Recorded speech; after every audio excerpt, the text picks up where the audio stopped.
Hi, I'm Clara Christensen, and this is my guide on how to make a rescue dog feel at home.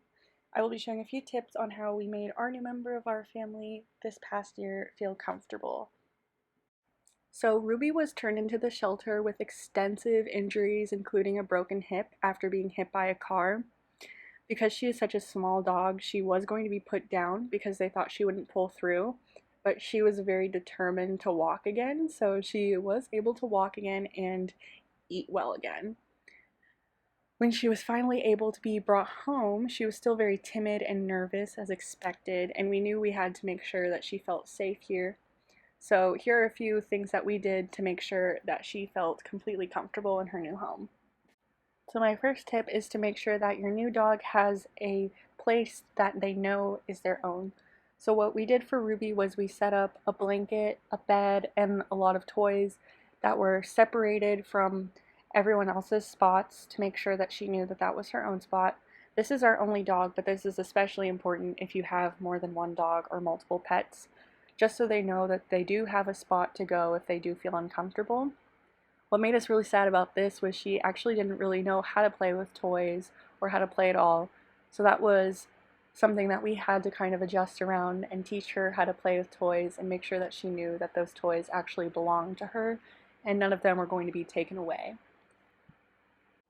So my second tip for your new dog is to make sure that you have a routine for them, and that means taking them on a walk at the same time of day, feeding them at the same time of day, just so they understand that this is their new routine, this is their new home, and that you are also now taking care of them.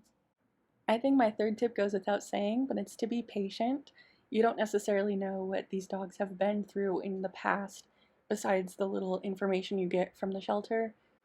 Ruby was a pretty friendly and cuddly dog from the start, but you can definitely tell a difference between when we first got her versus now.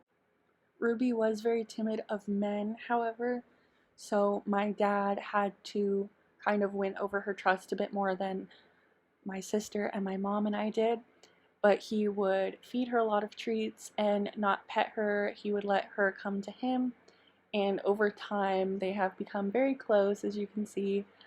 My fourth tip is to have a designated food spot for them and to make sure that they know they are getting plenty of food. A lot of times in shelters, dogs will be eating with a lot of other dogs around that could potentially try and steal their food. We noticed this about Ruby a lot, that she would kind of protect her food, and now she doesn't do it as much, I think because she knows that no one is going to take it away from her. I hope these tips were helpful as to how to make your new dog feel comfortable in their forever home. Every dog is different. Some dogs will need different things than Ruby did, but these were definitely things that helped us make sure that she knew that this was her forever home and that she would always be safe here. Thank you.